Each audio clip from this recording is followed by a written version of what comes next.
عزیزان گرامی، یہ ہماری اور آپ کی مشترکہ خوش نصیبی ہے کہ ہم درس قرآن کی اس مبارک و مسعود محفل میں شرکت کی سعادتیں حاصل کر رہے ہیں۔ اللہ رب العزت کی بارگاہ میں دعا ہے کہ ہم سب کی حاضری کو قبول فرمائے اور ہمیں قرآن کی برکات سے مالا مال فرمائے۔ سورہ بنی اسرائیل جو کہ 15ویں پارے سے شروع ہوتی ہے،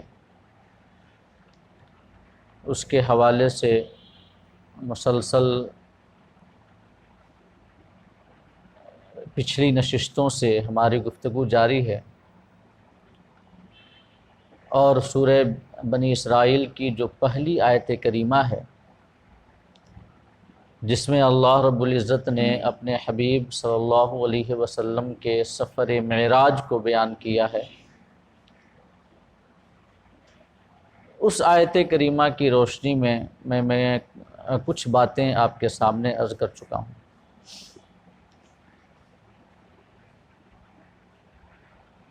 وہ آیت کریمہ جس میں اللہ پاک ارشاد فرماتا ہے، سبحان الذی اسری بعبدہ لیلا من المسجد الحرام الی المسجد الاقصی، پاک ہے وہ ذات جو لے گئی اپنے بندے کو راتوں رات مسجد حرام سے لے کر مسجد اقصی تک، الذی بارکنا حولہ، او مسجد اقصی جس کے ارد گرد ہم نے برکتیں رکھی ہیں۔ یہاں تک میں بالتفصیل آپ کے سامنے بیان کر چکا ہوں، اور انشاءاللہ آج کی اس مجلس میں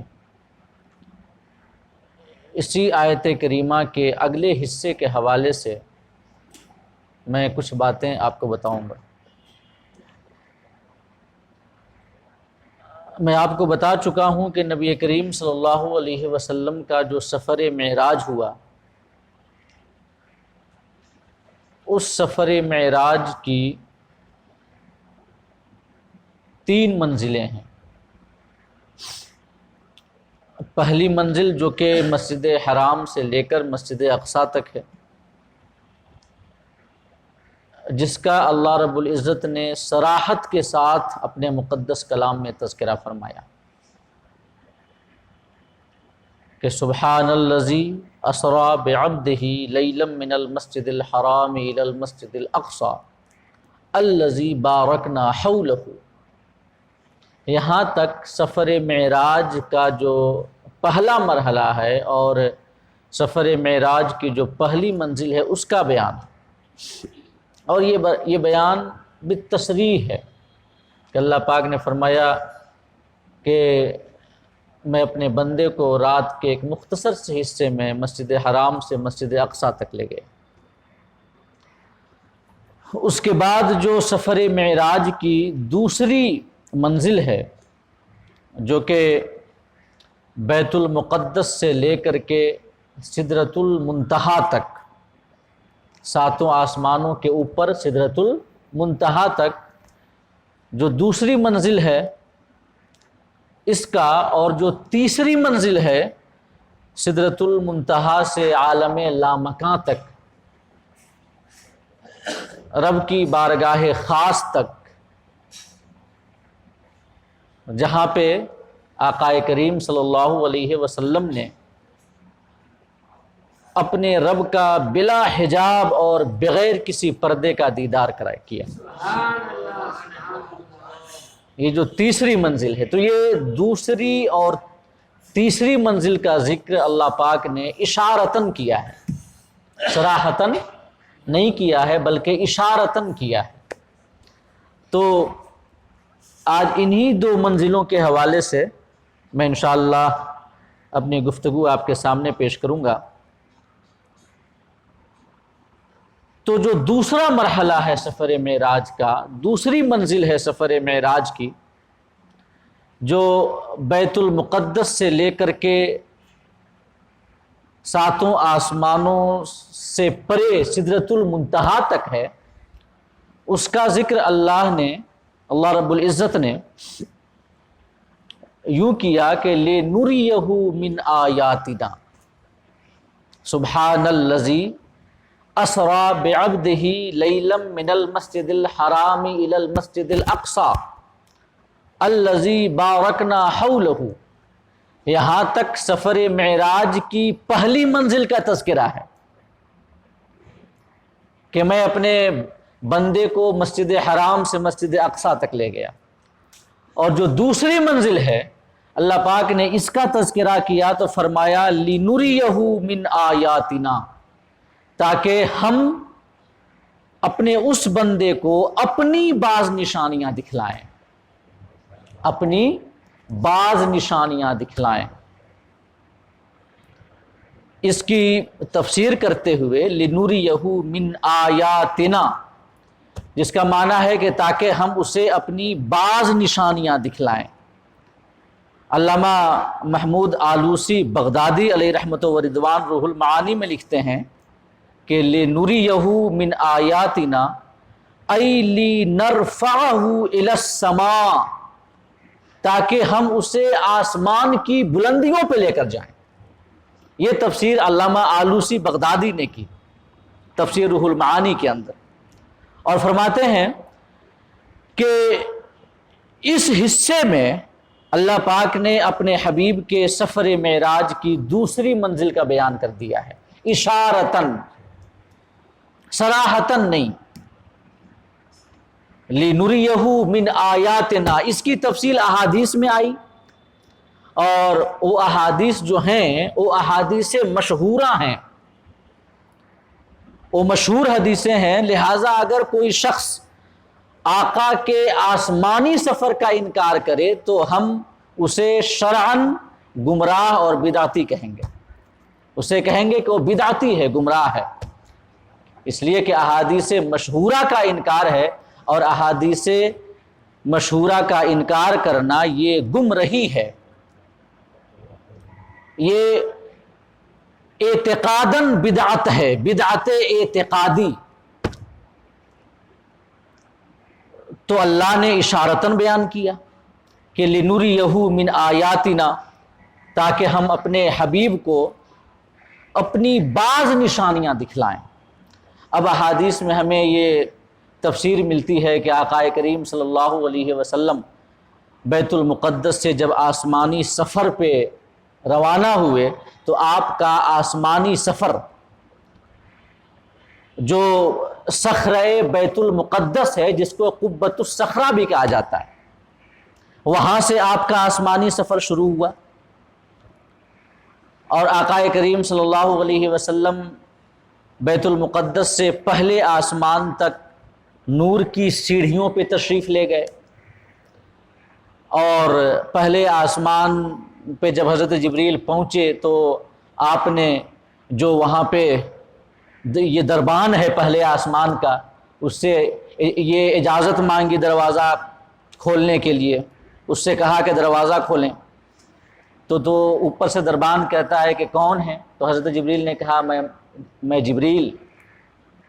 تو پھر وہ دربان پوچھتا ہے کہ آپ کے ساتھ کون ہیں؟ حضرت جبریل نے یہ فرمایا کہ میرے ساتھ محمد ہیں صلی اللہ علیہ وسلم۔ پھر اس کے بعد وہ کہتا ہے کہ کیا آپ کو بلایا گیا ہے؟ آپ کو بلایا گیا ہے؟ اللہ نے بلایا ہے؟ تو فرمایا ہاں بلایا گیا ہے۔ تو اس نے مرحبا کہتے ہوئے اور استقبال کے الفاظ کہتے ہوئے دروازہ کھول دیا۔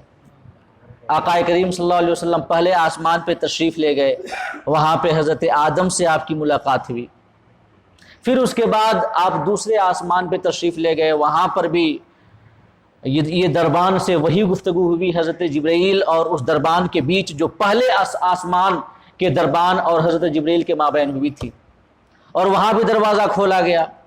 وہاں پر آقا کریم صلی اللہ علیہ وسلم کی ملاقات حضرت عیسیٰ اور حضرت یحییٰ سے ہوئی، اس کے بعد تیسرے آسمان پہ حضرت یوسف سے ملاقات ہوئی، چوتھے آسمان پہ حضرت ادریس سے، پانچویں آسمان پہ حضرت ہارون سے، چھٹے آسمان پہ حضرت موسیٰ سے، ساتویں آسمان پہ حضرت ابراہیم علی نبینا علیہ الصلوۃ والتسلیم سے۔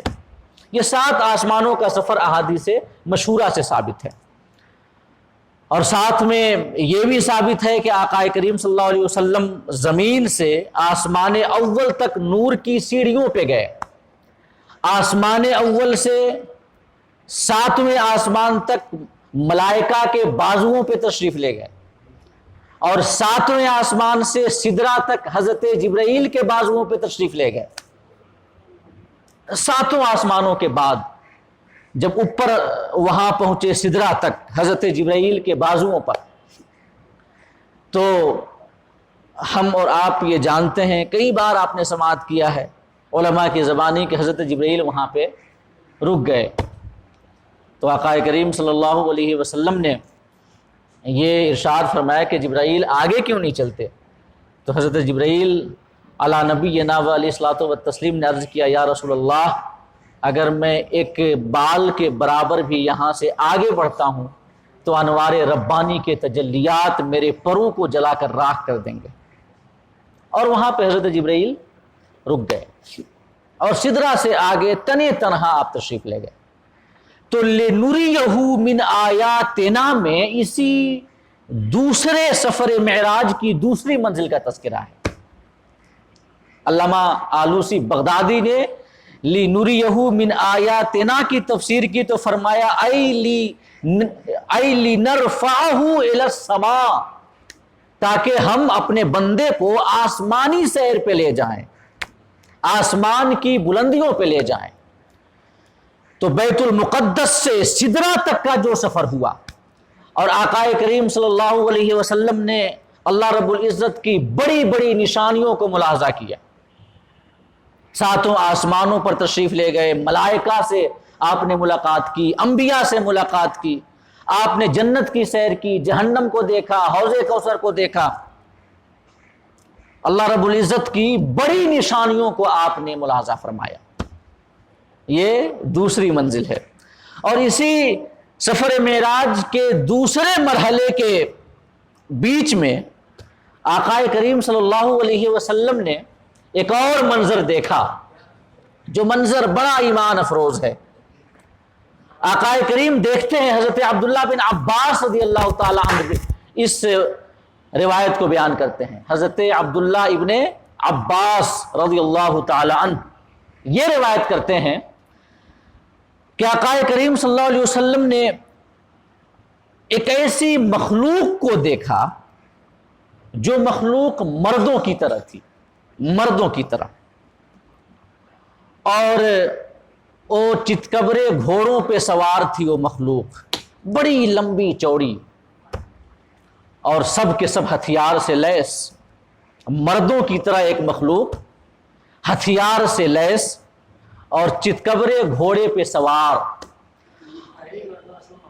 اور ان میں کا ہر جو فرد تھا اس مخلوق کا اتنا لمبا تھا کہ اس کی لمبائی 1000 سال کی مسافت کے برابر تھی، 1000 سال کی مسافت کے برابر، اور گھوڑا بھی اتنا ہی لمبا چوڑا۔ اور آپ نے دیکھا کہ ایک قطار ہے ان کی، کہیں سے آ رہے ہیں، کہیں کو جا رہے ہیں، اور جو قطار ہے ان کی، اس قطار کی نہ تو ابتدا معلوم ہوتی ہے نہ تو انتہا معلوم ہوتی ہے، بس ایک لائن میں سب چلے آ رہے ہیں۔ تو حضرت جبرائیل علی نبینا علیہ الصلوۃ والتسلیم سے آقا نے پوچھا کہ جبرائیل یہ کون ہیں؟ اتنے لمبے چوڑے اور گھوڑوں پہ سوار، ہتھیار سے لیس، کون ہیں یہ؟ اور اتنی لمبی قطار، نہ تو قطار کی ابتدا معلوم ہوتی ہے نہ انتہا معلوم ہوتی ہے، آخر یہ ہے کون؟ تو حضرت جبرائیل علی نبینا علیہ الصلوۃ والتسلیم نے یہ عرض کیا کہ یا رسول اللہ، کہ آپ نے اللہ کا وہ فرمان نہیں سنا کہ ما یعلم جنود ربک الا ہو، رب کے لشکروں کو اس کے علاوہ کوئی نہیں جانتا. اللہ کے لشکروں کو اس کے علاوہ کوئی نہیں جانتا.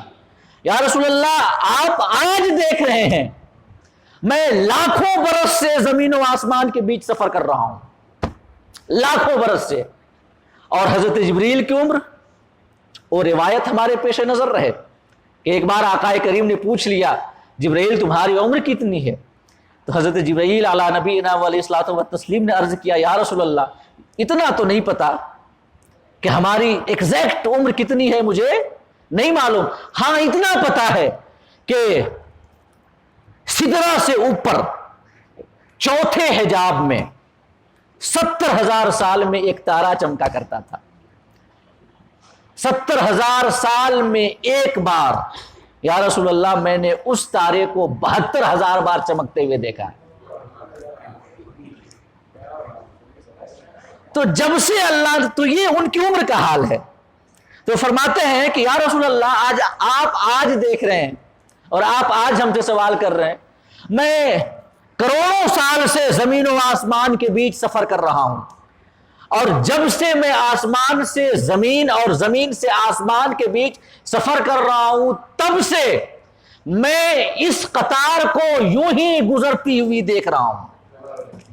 یہ قطار یوں ہی گزر رہی ہے اور مجھ کو آج تک نہیں پتا چلا کہ اس قطار کی ابتدا کہاں ہے اور انتہا کہاں ہے.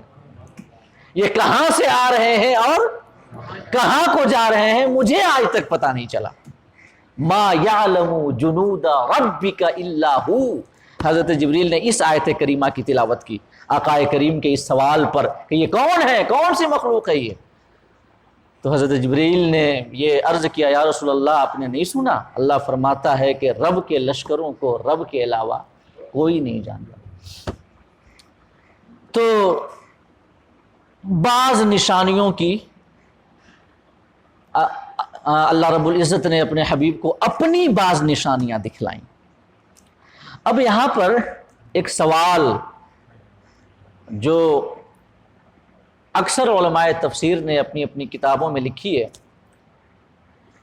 کہ اللہ رب العزت نے حضرت ابراہیم علی نبینا علیہ الصلوۃ والتسلیم کے حوالے سے یہ فرمایا. حضرت ابراہیم اللہ کے خلیل جن کا انبیاء میں دوسرا نمبر ہے,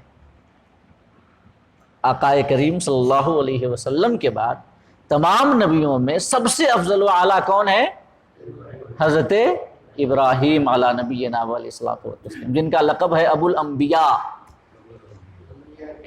کہ جن کی نسل میں سب سے زیادہ انبیاء اور رسولان اعظام ہوئے.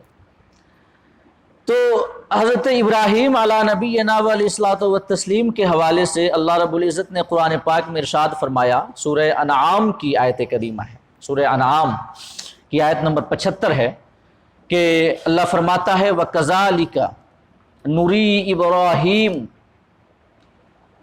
مَلَكُوتَ السَّمَاوَاتِ وَالْأَرْضِ لِيَكُونَ مِنَ الْمُوقِنِينَ.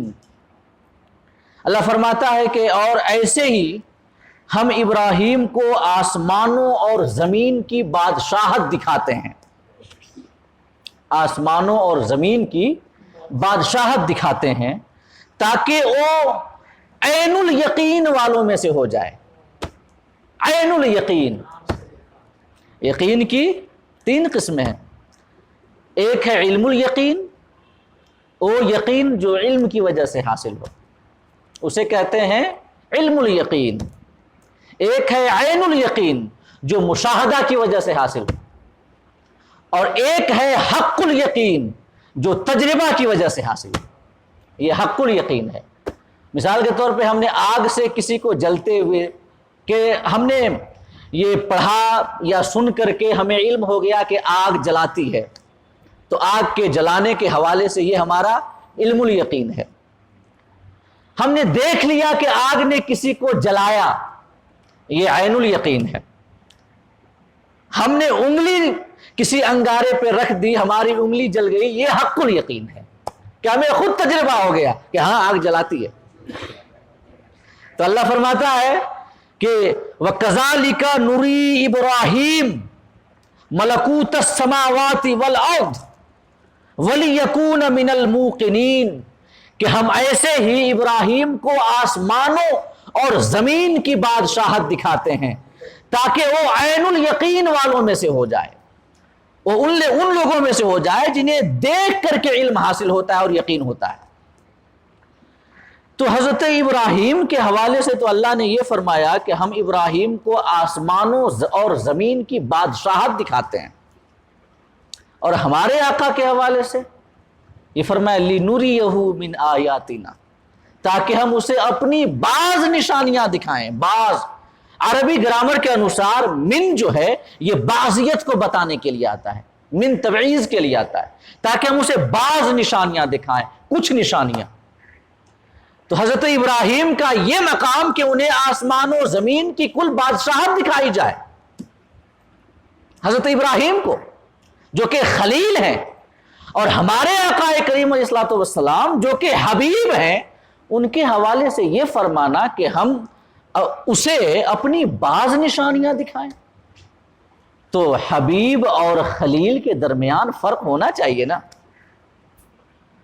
خلیل کو تو آسمان و زمین کی کل بادشاہت دکھائی جا رہی ہے، اور حبیب کو بعض نشانیاں دکھائی جا رہی ہیں، بعض نشانیاں، کچھ نشانیاں۔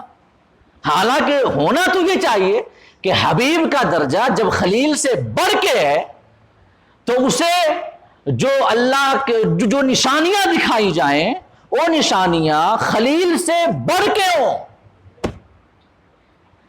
خلیل سے بڑھ کے ہوں۔ تو اس کا جواب دیتے ہوئے علماء نے فرمایا کہ یقیناً اللہ اپنے حبیب کو جو نشانیاں دکھلا رہا ہے وہ نشانیاں ان نشانیوں سے بڑھ کے ہے جو خلیل کو دکھایا گیا۔ جو نشانیاں حضرت ابراہیم کو دکھلائی گئیں ان نشانیوں سے بڑھ کے ہے وہ نشانیاں جو ہمارے آقا کریم صلی اللہ علیہ وسلم کو دکھلائی گئیں۔ اور وہ کیسے؟ وہ ایسے کہ حضرت ابراہیم کو جو نشانیاں دکھلائی گئیں ان کے حوالے سے اللہ نے فرمایا ملکوت السماوات والارض، آسمانوں اور زمین کی بادشاہت، آسمانوں اور زمین کی بادشاہت۔ اور ہمارے حبیب کو جو نشانیاں دکھلائی گئیں ان نشانیوں کے حوالے سے اللہ نے فرمایا کہ لِنُرِيَهُ مِنْ آیاتنا، تاکہ ہم اسے اپنی نشانیاں دکھلائیں، اپنی نشانیاں، یعنی وہ نشانیاں جو ہمارے آقا کو دکھلائی گئیں ان نشانیوں کی نسبت و اضافت اللہ نے اپنی ذات کی جانب کی تاکہ ہم اسے اپنی نشانیاں دکھلائیں۔ اور وہ نشانیاں جو حضرت ابراہیم کو دکھلائی گئیں ان نشانیوں کی اضافت اور نسبت آسمانوں اور زمین کی جانب کی گئی کہ ہم ابراہیم کو آسمانوں اور زمین کی نشانیاں دکھلاتے ہیں۔ اور ہمارے رسول کے لیے اللہ نے فرمایا من آیاتنا، ہم اپنے حبیب کو اپنی کچھ نشانیاں دکھلاتے ہیں۔ اور اللہ رب العزت کی نشانیاں اگرچہ کچھ ہوں، اس لیے کہ اللہ کی تمام نشانیوں کو دیکھنا تو ناممکن اور محال ہے، کیونکہ اللہ کی نشانیاں غیر متناہی ہیں، ان کو شمار نہیں کیا جا سکتا، تو اللہ کی تمام نشانیاں تو نہیں دکھلائی جا سکتی۔ تو اللہ کی جو بعض نشانیاں دکھلائی گئیں ہمارے حبیب کو، وہ بعض نشانیاں زیادہ عظمت و شرف والی ہیں ان نشانیوں سے جو اللہ کے خلیل حضرت ابراہیم کو دکھلائی گئیں، کیونکہ انہیں وہ نشانیاں دکھلائی گئیں جو آسمان و زمین کی بادشاہت ہیں، اور ہمارے حبیب کو جو نشانیاں اللہ نے دکھلائی ہیں وہ نشانیاں ہیں جو اللہ کی نشانیاں ہیں، من آیاتنا۔ اور اللہ رب العزت نے سورہ نجم میں فرمایا کہ لقد رأى من آیات ربہ الکبریٰ، کہ ہمارے رسول صلی اللہ علیہ وسلم نے اپنے رب کی بڑی نشانیاں دیکھیں، رب کی بڑی نشانیاں۔ اور حضرت ابراہیم کے حوالے سے آسمان و زمین کی بادشاہت، تو ظاہر ہے دونوں میں بونے بعید ہے، آسمان و زمین کا فرق ہے، کیونکہ حضرت ابراہیم کو آسمان و زمین کی بادشاہت دکھلائی گئی اور ہمارے رسول کو اللہ کی نشانیاں دکھلائی گئیں۔ ایک تو یہ جواب علماء نے دیا، اور دوسرا جواب حضرت ابن عطیہ اندلسی علیہ رحمت و رضوان نے دیا ہے اس آیت کریمہ کے حوالے سے کہ لِنُرِيَهُ مِنْ آیاتنا جو اللہ نے فرمایا، اس کی ایک تفسیر بیان کرتے ہوئے ابن عطیہ اندلسی ایک بہت بڑے امام گزرے ہیں تفسیر کے، وہ لکھتے ہیں کہ جو لِنُرِيَهُ مِنْ آیاتنا ہے، عام طور سے اکثر علماء نے اس کا مفہوم یہ بیان کیا کہ ہم اپنے حبیب کو اپنی بعض نشانیاں دکھلائیں، اور حضرت ابن عطیہ فرماتے ہیں کہ یہ بھی ہو سکتا ہے کہ اس آیت کریمہ کا مفہوم یہ ہو لِنُرِيَهُ مِنْ آیاتنا، یعنی تاکہ ہم یہ لوگوں کو دکھلائیں کہ ہمارا حبیب ہماری نشانیوں میں سے ایک نشانی ہے۔ وہ لکھتے ہیں کہ لِنُرِيَهُ اے لِنُرِيَ محمدن صلی اللہ علیہ وسلم لِلنَّاسِ آیَةً مِّنْ آیاتنا، تاکہ ہم لوگوں کو یہ دکھلائیں کہ محمد ہماری آیتوں میں سے ایک آیت ہیں صلی اللہ علیہ وسلم، محمد ہماری نشانیوں میں سے ایک نشانی ہے۔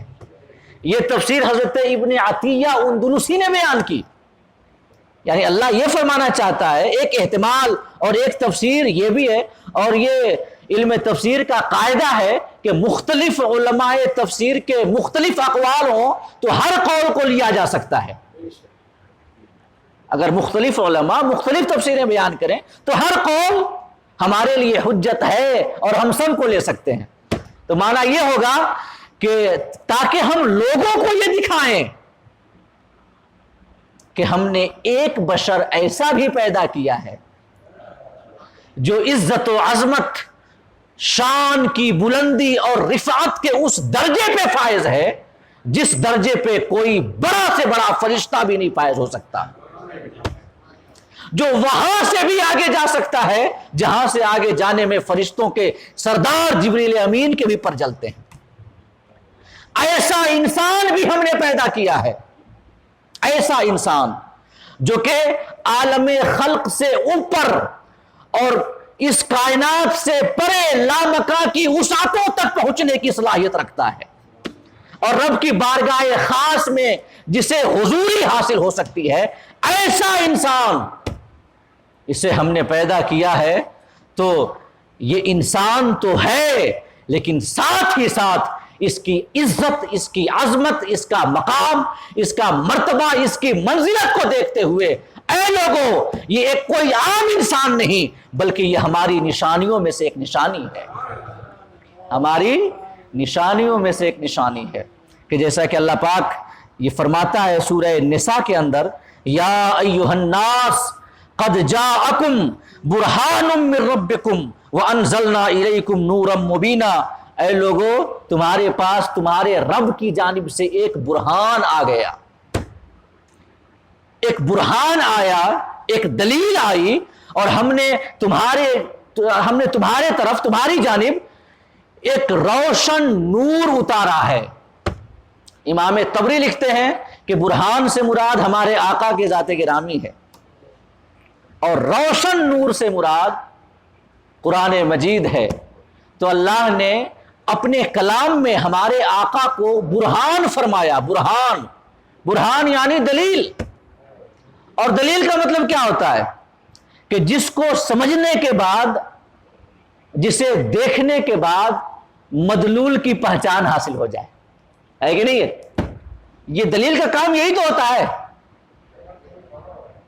سورج دن کے موجود ہونے کی دلیل ہے، ہم سورج کو دیکھ لیں گے ہمیں یقین ہو جائے گا کہ دن موجود ہے۔ دھواں آگ کے موجود ہونے کی دلیل ہے، کہیں دور سے ہمیں دھواں اٹھتا ہوا نظر آئے ہم جان لیں گے، اگرچہ ہم نے نہیں دیکھا لیکن ہم جان لیں گے کہ وہاں پہ آگ جل رہی ہے۔ یوں ہی اللہ نے فرمایا اپنے حبیب کے حوالے سے کہ اے لوگو تمہارے پاس یقیناً تمہارے رب کی جانب سے ایک دلیل آ گئی، اور دلیل سے مراد ہمارے آقا کی ذات گرامی، اور آپ دلیل ہیں تو کس بات کی دلیل ہیں؟ رب کی ذات و صفات کی دلیل ہے، کہ آپ کو دیکھا جائے رب کی ذات کی معرفت حاصل ہو جاتی ہے، آپ کو آپ کی صفات کو دیکھا جائے رب کی صفات کی معرفت حاصل ہو جاتی ہے کہ نہیں؟ تو یہی اللہ پاک نے فرمایا لِنُرِيَهُ مِنْ آیاتنا، معنی یہ ہے کہ ہم نے اپنے حبیب کو اپنی نشانیوں میں سے ایک نشانی بنایا لوگوں کے لیے، تاکہ لوگ ہمارے حبیب کو دیکھ کر کے میری پہچان حاصل کریں، ہمارے حبیب سے توسل اختیار کر لیں، ان کا مجھ سے تعلق قائم ہو جائے، ہمارے حبیب کے دامن سے تمسک اختیار کر لیں، ان کو مجھ سے نسبت ہو جائے۔ اور اس حوالے سے ایک حدیث پاک بھی بڑی مشہور ہے، آقا فرماتے ہیں انا مرآۃ الرحمن من رآنی فقد رأى الحق، آقا نے فرمایا کہ میں رحمان کا آئینہ ہوں، جس نے مجھے دیکھا گویا اس نے اللہ کو دیکھ لیا ہے کہ؟ تو ایک تو یہ تفسیر حضرت ابن عطیہ نے بیان کی۔ تو لِنُرِيَهُ مِنْ آیاتنا، اس کی دو تفسیر ہمارے سامنے آئی۔ پہلی تفسیر تو یہ ہے کہ اللہ رب العزت نے آقا کریم کے سفر معراج کی دوسری منزل کو بیان کیا، آسمانی سفر جو ہے، اور دوسری تفسیر یہ ہے کہ تاکہ ہم اپنے حبیب کو، اللہ فرمانا چاہتا ہے لوگوں کو یہ دکھائیں کہ میرا یہ حبیب میری نشانیوں میں سے ایک نشانی ہے۔ اور اس کے بعد اس آیت کریمہ کا جو آخری حصہ ہے اس میں اللہ فرماتا ہے انہ هو السمیع البصیر، یعنی بے شک وہی سننے والا اور دیکھنے والا ہے، یہ اس کا معنی ہے کہ انہ هو السمیع البصیر، بے شک وہی سننے والا اور دیکھنے والا ہے۔ تو جو اس میں ضمیر ہے انہ ہوا ایک ضمیر ہے، ایک پروناؤن ہے عربی گرامر کے انوسار، جس کا معنی ہوتا ہے او، اور یہاں پہ ضمیر دو بار استعمال کی گئی ہے، ایک انہو میں ہو یہ بھی پروناؤن ہے، اور ایک ہوا کہ جس سے یہ مفہوم نکلتا ہے کہ بے شک وہی، تو یہ وہی سے کس کی جانب اشارہ ہے؟ بے شک وہی سننے والا اور دیکھنے والا کون؟ اس حوالے سے بھی علماء کے تین اقوال ہیں، نہیں بلکہ دو قول ہیں۔ کتنے قول ہیں؟ دو قول۔ پہلا قول تو یہ ہے کہ جس کی جانب اکثر علماء گئے ہیں، اکثر علماء نے اسے بیان کیا کہ اس سے مراد اللہ تعالی ہے، اللہ تعالی، یعنی بے شک اللہ تعالی سننے والا اور دیکھنے والا ہے۔ تو اگر انہو ہوا میں جو ضمیر ہے پروناؤن خدا کی جانب لوٹے اور مفہوم یہ ہو کہ اللہ ہی سننے والا اور دیکھنے والا ہے، تو اس حوالے سے اس آیت کریمہ کے تناظر میں اس حصے کا مطلب یہ ہوگا کہ بے شک اللہ سننے والا ہے۔ کیا سننے والا ہے؟ اپنے حبیب کی دعاؤں کو سننے والا ہے۔ البصیر دیکھنے والا ہے۔ کیا دیکھنے والا ہے؟ اپنے حبیب کے اعمال کو دیکھنے والا ہے۔ یعنی اللہ رب العزت نے انہو هو السمیع البصیر فرما کر یہ عقدہ بھی حل فرما دیا کہ ہم نے اپنے حبیب کو جو سفر معراج پہ بلایا تو کیوں بلایا؟ جو یہ منصب عطا کیا ہم نے اپنے حبیب کو تو کیوں عطا کیا؟ وجہ کیا ہے؟ تو اس حوالے سے صاحب روح المعانی لکھتے ہیں کہ معنی یہ ہے کہ قربہ وخصہ بہذہ الکرامہ لأنہ سبحانہ مطلع علی احوالہ عالم باستحقاقہ لہذا المقام، کہ اس آیت کریمہ کے اس حصے کا مطلب یہ ہے کہ اللہ رب العزت نے اپنے حبیب کو سفر معراج پہ بلایا اور قرب کی آخری حد تک اپنے حبیب کو لے کر گیا، اور اس مقام کے ساتھ صرف اپنے حبیب کو خاص کیا، اور یہ مقام اپنے حبیب کے علاوہ کسی اور کو نہیں دیا۔ وجہ یہ ہے کیونکہ اللہ مطلع ہے اپنے حبیب کے احوال پر، سمیع البصیر، سننے والا ہے اپنے حبیب کی دعاؤں کو، البصیر دیکھنے والا ہے اپنے حبیب کے اعمال کو، اور اپنے حبیب کے احوال اعمال پر مطلع ہونے کی وجہ سے اللہ یہ جانتا ہے کہ اس مقام رفیع کے لائق اور اس بلند شان پہ بٹھائے جانے کے حقدار اگر کوئی ہے ہمارے بندوں میں تو یہی ہمارا حبیب ہے، باقی اور کوئی نہیں ہے، باقی اور کوئی نہیں۔ حضرت امام طیبی فرماتے ہیں، امام طیبی وہ لکھتے ہیں اس آیت کریمہ کی تفسیر کرتے ہوئے کہ انہو هو السمیع لاقوال ذالک العبد، یعنی اللہ سننے والا ہے اس بندے کی دعاؤں کو، البصیر بافعالہ، اس کے کاموں کو اور اس کے اعمال کو دیکھنے والا ہے، وبکونھا مہذبۃ خالصۃ عن شوائب الہوى مقرونۃ بالصدق والصفاء مستحلۃ للقرب والزلفى۔ امام طیبی لکھتے ہیں کہ اللہ اپنے حبیب کی دعاؤں کو سننے والا ہے، اپنے حبیب کے اعمال کو دیکھنے والا ہے، اور اپنے حبیب کی دعاؤں اور اس کے اعمال پر مطلع ہونے کی وجہ سے اللہ یہ جانتا ہے کہ ہمارا حبیب ظاہراً باطناً ستھرا اور مہذب ہے، ظاہراً بھی پاک ہے باطناً بھی پاک ہے۔ سیرت، ہمارے حبیب کی جو سیرت ہے وہ بھی انتہائی ستھری ہے، اور جو باطنی احوال ہیں، باطنی کیفیات، وہ بھی تہذیب الاخلاق کے اعلیٰ درجے پہ فائز ہیں، اور ہمارا حبیب صدق و صفا سے مجلہ اور مصفہ ہے، اور اس قرب کا حقدار فقط ہمارا حبیب ہے، باقی اور کوئی نہیں ہے۔ اس لیے کہ سفر معراج میں قرب کی آخری منزل عطا ہوئی ہمارے حبیب کو، اور یہ منزل ظاہر ہے ہر شخص کو تو نہیں مل سکتی نا، ہر مقام ہر منصب کے لیے ایک اہلیت ہوتی ہے، تو اللہ نے دیکھا کہ اس مقام اور اس منصب کی اہلیت صرف اور صرف ہمارے حبیب کے اندر ہے، لہٰذا اللہ نے اپنے حبیب کو سفر معراج پہ بلایا۔ اس حوالے سے صوفیاء کرام نے لکھا ہے کہ اللہ رب العزت نے اپنے بندوں کے قلوب کو دیکھا، اپنے بندوں کے دلوں کو دیکھا، تو اللہ رب العزت نے پایا کہ تمام بندوں میں سب سے زیادہ شوق الہی اگر کسی کے اندر ہے تو وہ نبی آخر الزماں کے اندر ہے۔ اللہ کا شوق، اللہ کا اشتیاق، یہ صرف شوق نہ کہیں بلکہ اشتیاق کہیں۔ شوق اور اشتیاق کا فرق بڑا، دونوں میں باریک فرق ہے۔ شوق اس کو کہتے ہیں کہ جس چیز کا شوق ہو، جب وہ چیز مل جائے تو پھر شوق ختم ہو جائے، یہ شوق ہے۔ یہ ہم چاہتے ہیں کچھ پانا، وہ چیز ہمیں مل گئی تو اب کمی آ گئی، ہماری جو ہمارے اندر شوق تھا اس شوق میں کمی آ گئی، یہ شوق ہے۔ اور اشتیاق یہ ہے کہ ہمیں جس چیز کا اشتیاق ہو، جب وہ چیز مل جائے تو پھر اس کے بعد اس چیز کے لیے تڑپ اور بڑھ جائے، یعنی وصال کے بعد تڑپ کم نہ ہو یا ختم نہ ہو جائے بلکہ تڑپ اور بڑھ جائے، یہ اشتیاق ہے۔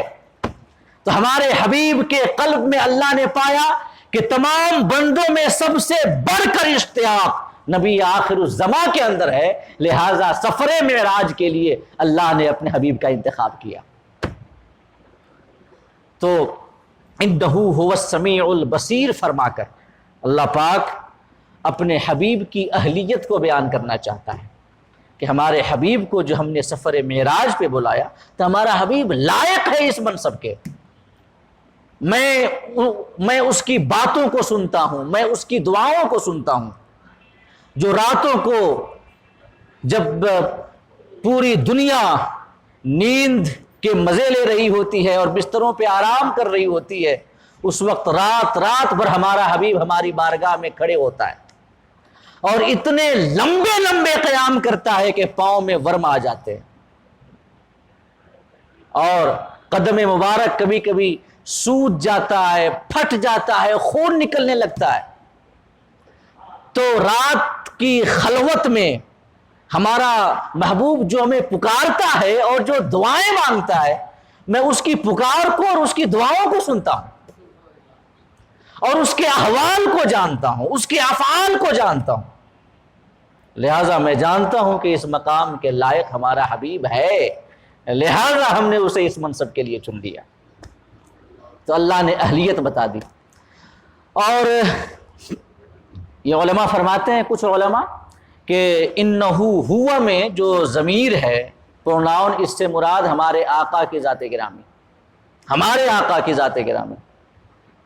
تو جب اس پروناؤن سے اشارہ ہوگا ہمارے آقا کی ذات گرامی کی جانب، تو اس وقت انہو ہوا السمیع البصیر سفر معراج کے تیسرے مرحلے کا بیان ہوگا، تیسرے مرحلے کا، اور سفر معراج کی تیسری منزل کا، جو سدرہ سے اوپر ہے لامکاں کی وسعتوں تک، لامکاں کی وسعتوں تک، کہ جب سدرہ پہ جناب جبرائیل پیچھے رہ گئے، حضرت جبرائیل سے اللہ کے رسول صلی اللہ علیہ وسلم نے ارشاد فرمایا آگے نہیں چلتے، کہا نہیں چلتا، بلکہ چل ہی نہیں سکتا، اگر آگے بڑھتا ہوں بال کے برابر بھی تو انوار ربانی کی تجلیات ہمارے پروں کو جلا دیں گے۔ تو آقا کریم نے فرمایا کچھ خواہش ہے، کچھ آرزو ہے، بتا دیں، رب کی بارگاہ میں میں عرض کر دوں گا۔ تو حضرت جبرائیل علی نبینا علیہ الصلوۃ والتسلیم نے اس وقت یہ عرض کیا تھا، حضور ہماری آرزو ایک ہے، فقط ایک آرزو، اور وہ یہ ہے کہ کل قیامت کے روز جب آپ کی امت پل صراط سے گزرے تو اس وقت اللہ رب العزت سے آپ میرے لیے اجازت لے لیں کہ اللہ ہمیں اجازت دے دے کہ میں پل صراط پہ اپنے پروں کو بچھا دوں، تاکہ آپ کی امت آسانی سے پل صراط سے گزر جائے، آسانی سے گزر جائے۔ تو یہاں پہ سب سے پہلی بات تو قابل غور یہ ہے، جبریل امین طائر بلبل اور طائر سدرہ ہیں، بلبل سدرہ ہیں، سدرہ پہ رہتے ہیں، ہے نا؟ ان کو جو قرب ہے اللہ رب العزت کی بارگاہ سے، وہ آج کل کے لوگوں سے تو زیادہ ہے کہ نہیں ہے؟ بلکہ یہ بہت زیادہ ہے۔ انبیاء کرام اور رسولان عظام کے بعد سب سے بڑا منصب انہی کا ہے، حضرت جبرائیل کا نا، سب سے بڑا منصب انبیاء اور رسولان عظام کے بعد۔ تو چاہتے تو کیا سیدھے رب کی بارگاہ میں عرض نہیں کر سکتے تھے اپنی آرزو؟ اللہ رب العزت سے سیدھے اپنی آرزو عرض کرتے، مولا میری یہ آرزو ہے کہ جب تیرے حبیب کی امت جب کل قیامت کے روز سدرہ سے گزرے تو میں اپنا پر بچھا دوں۔ لیکن حضرت جبرائیل علی نبینا علیہ الصلوۃ والتسلیم نے ڈائریکٹلی خدا کی بارگاہ میں عرض نہیں کیا کہ یہ، بلکہ جب آقا کریم صلی اللہ علیہ وسلم نے پوچھا کوئی آرزو ہے جو رب کی بارگاہ میں عرض کر دوں، فرمایا ہاں آرزو ہے۔ اس سے وسیلے کی اہمیت کا پتہ چلتا ہے، وسیلے کی اہمیت کا پتہ چلتا ہے۔ اور دوسری بات یہ کہ حضرت جبرائیل بھی جانتے ہیں کہ رب کی رضا چاہو تو انہیں راضی کرو، اگر چاہتے ہو کہ رب خوش ہو جائے تو انہیں خوش کرو، اور چاہتے ہو یہ خوش ہو جائیں تو ان کی امت کے لیے آسانیاں پیدا کرو، کیونکہ یہ اپنی امت سے بڑی محبت کرتے ہیں، بڑا پیار ہے انہیں، اور اپنی امت کے لیے آسانیوں کے بڑے حریص ہیں، یہ اپنی امت کی بھلائیوں کے بڑے حریص ہیں یہ۔ لہذا حضرت جبریل نے یہ عرض کیا، حضور خدا کی بارگاہ میں عرض کریں کہ میں آپ کی امت کے قدموں کے نیچے پل صراط کے اوپر اپنے پر بچھاؤں تاکہ آپ کی امت آسانی سے گزر جائے۔ اس وجہ سے عرض کیا کہ تاکہ جب ہم ان کی امت کے لیے آسانیاں کریں گے تو ان کی رضا حاصل ہوگی، اور جب ان کی رضا حاصل ہوگی تو رب کی رضا حاصل ہوگی، ہے کہ نہیں؟ اور پھر اس کے بعد جب سدرہ سے اوپر چلے آقا، رف آیا، کئی مقامات مقدسہ کی سیر کرانے کے بعد وہ بھی غائب ہو گیا، غائب۔ پھر اس کے بعد آقا کریم تنے تنہا، جب تمام سواریاں ختم ہو گئیں، جب سب پیچھے رہ گئے، جب سب کی رفتار ختم ہو گئی، تو وہاں سے ہمارے آقا کی رفتار شروع ہوئی۔ آقا کریم تنے تنہا آگے بڑھے، آگے بڑھے۔ اب کتنا آگے بڑھے اللہ بہتر جانتا ہے، ہمارے رسول بہتر جانتے ہیں۔ آگے بڑھے آگے بڑھے، یہاں تک کہ بشریت کے تقاضے کے تحت جب کچھ انقباض کی کیفیت طاری ہوئی تو آواز آئی، قف یا محمد ان ربک یصلی، کہ اے محمد ٹھہر جائیے، آپ کا رب آپ پر درود پڑھ رہا ہے، یعنی آپ پر اپنی خاص رحمتیں نازل فرما رہا ہے، آپ پہ اپنا فیضان نازل فرما رہا ہے، ٹھہر جائیں۔ آقا ٹھہر گئے۔ اس کے بعد ثم دنا، پھر او جلوہ قریب ہوا، اس لیے کہ ہمارے آقا بشر ہیں، ہمارے آقا بشر ہیں، بشریت کی ایک انتہا ہوتی ہے کہ نہیں؟ تو ایک انتہا پہ جا کے آقا رک گئے، ثم دنا، پھر او جلوہ قریب ہوا۔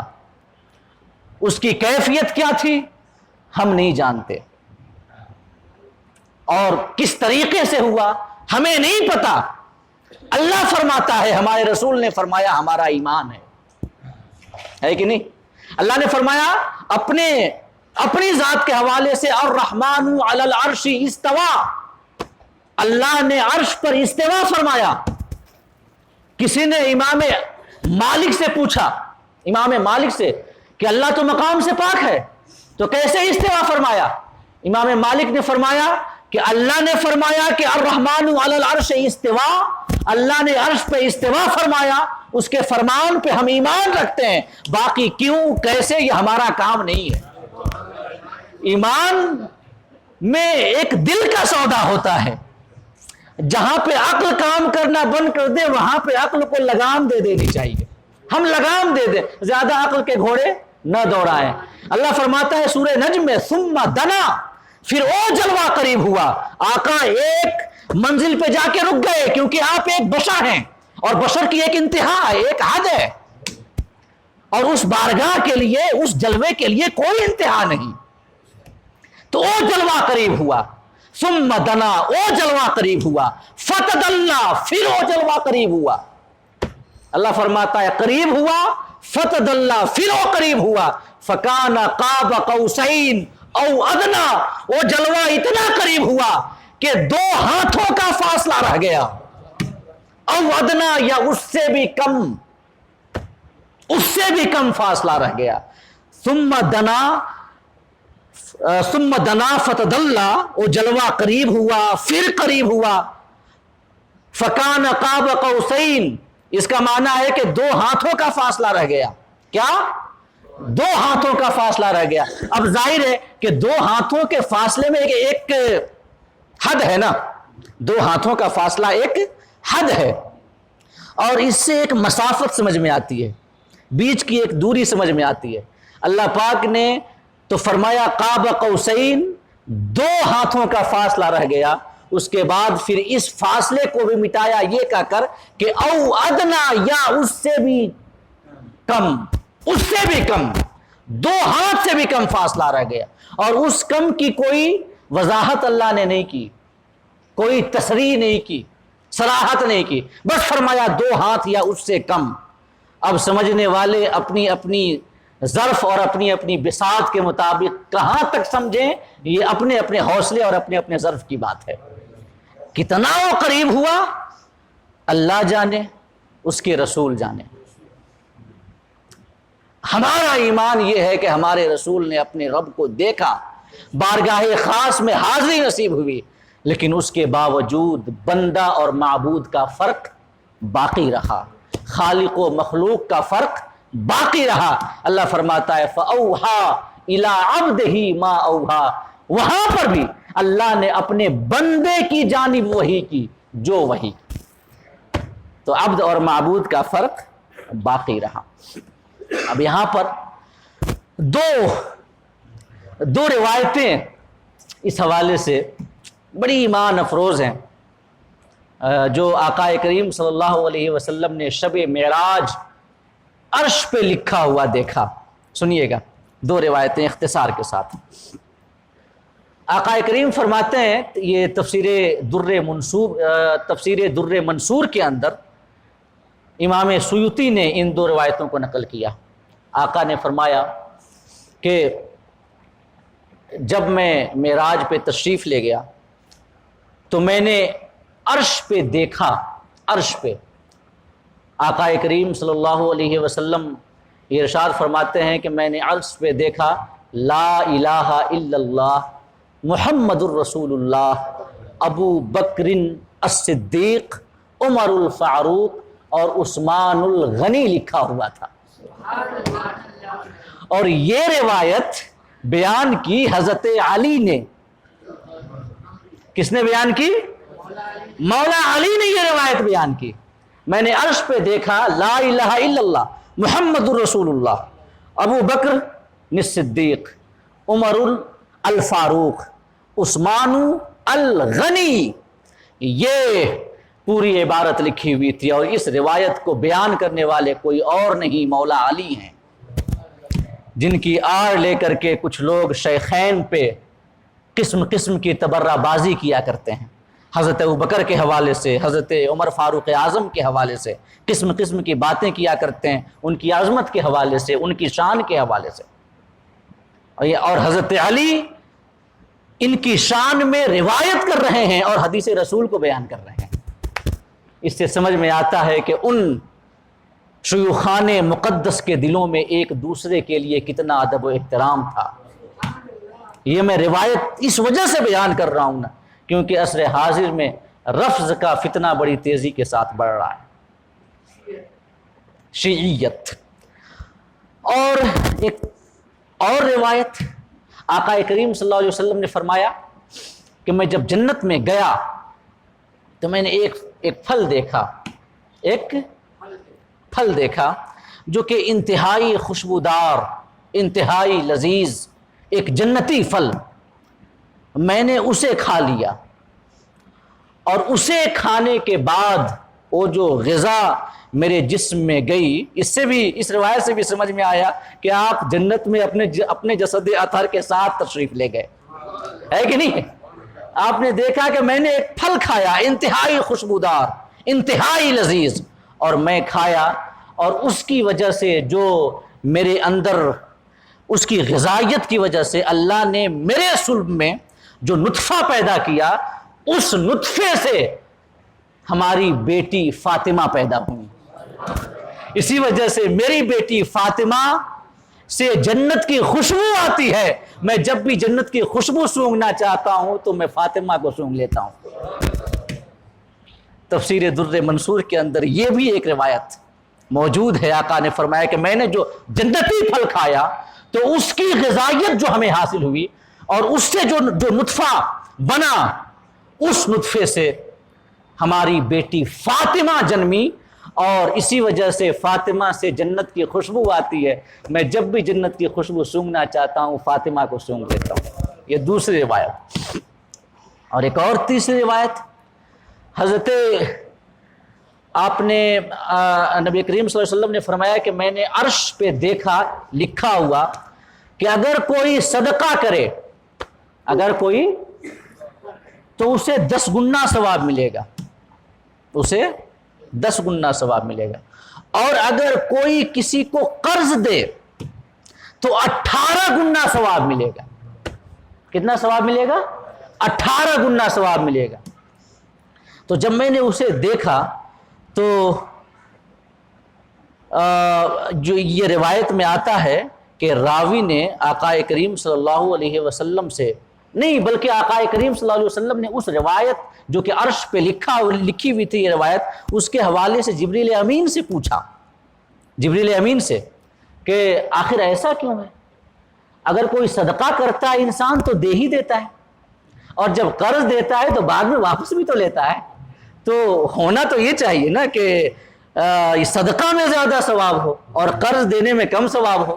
لیکن صدقہ میں 10 گنا ثواب، قرض دینے میں 18 گنا ثواب، ایسا کیوں؟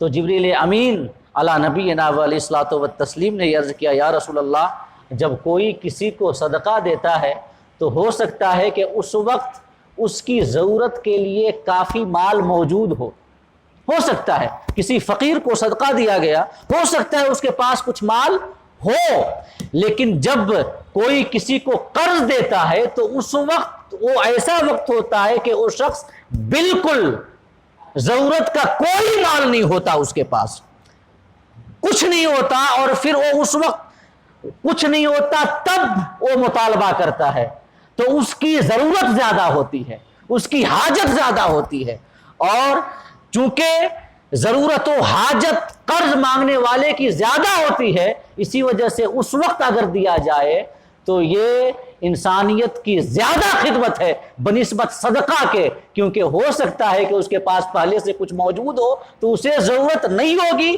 پھر دیا جائے گا، اور ایک جگہ وہاں دیا جا رہا ہے جہاں پہ ضرورت ہے، لہذا جہاں پہ ضرورت ہے وہاں دینا زیادہ افضل ہے بنسبت اس کے جہاں پہ ضرورت نہ ہو۔ اسی وجہ سے صدقے کا ثواب 10 گنا عرش کی ساخت پہ لکھا ہوا تھا، اور قرض کا ثواب 18 گنا۔ یہ 3 روایتیں جو میں نے تفسیر در منصور کے اندر پڑھی میں نے آپ کے سامنے پیش کی، اور وقت ہو چکا ہے، آپ حضرات سے گزارش ہے کہ وقت پہ تشریف لائیں۔ جو وقت ہے یہ 8:30 سے 10 کا وقت ہے، اور ہماری جو ٹائمنگ ہے وہ 9 سے 10 ہے، لیکن چونکہ آپ لوگوں کی حاضری میں تاخیر ہوتی ہے جس کی وجہ سے ہمیں کچھ تاخیر سے بیٹھنا پڑتا ہے، تقریباً 10:15 بجے یا 10:20 پہ، اور اسی کی وجہ سے یہ ہوتا ہے کہ بعد میں 10 بجے کے بعد 10، 12 یا 13 منٹ کچھ آگے بڑھ جاتے ہیں۔